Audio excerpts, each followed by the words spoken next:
Good morning, guys. It's Sunday, February 23. I'm searching for the perfect gravel bike. Actually, perfect gravel bike in terms of price range. Actually, kaninang maga meron ako nakita sa Bunuan Binlok. Right now, I'm traversing Manawag. As you can see, very slightly slow ang movement ng traffic kasi church day. Ah, bakit ako nagsa-search ng gulong?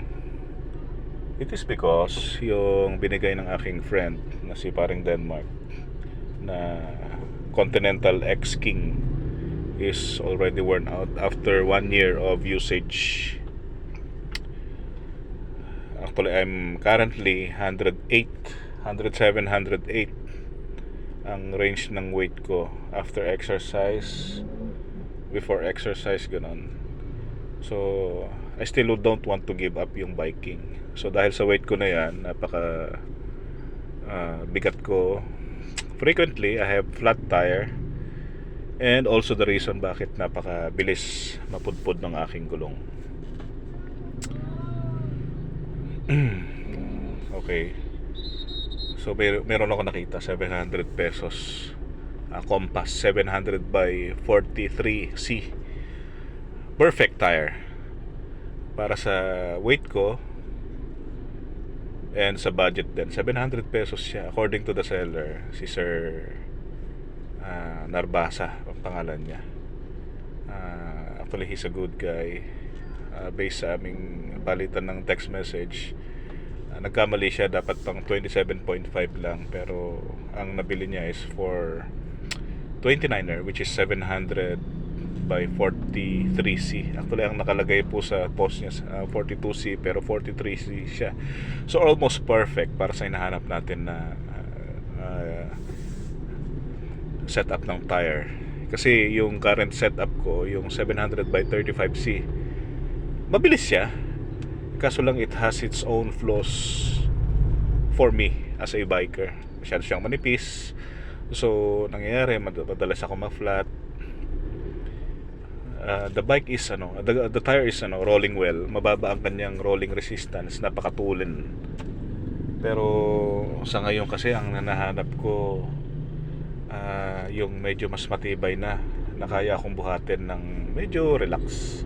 Kasi bala ko ikabit yung aking rack sa likod para po pwede uli magkarga ng mga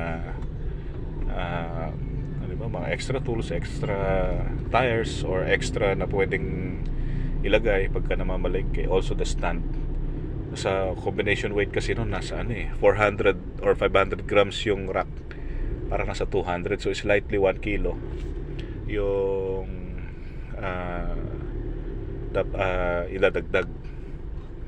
So kung ang rider is 108 ka muna, 108.7, so almost 109 siya.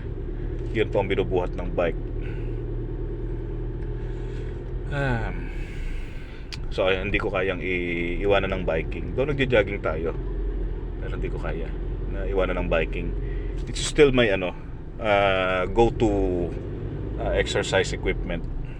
Doon nakakapag-jogging naman na din tayo ng malalayo, 5.5 kilometers yung usual route natin sa bahay to Dubayat, to the bypass road. Bypass road is Limansangan yata yun, parang dalawang barangay, Limansangan and Barangay Dumayat or Santa Maria Norte, parang gano'n. So yung route na yon or yung loop na yon is 5.5 kilometers. So this will be my part 1. So mamaya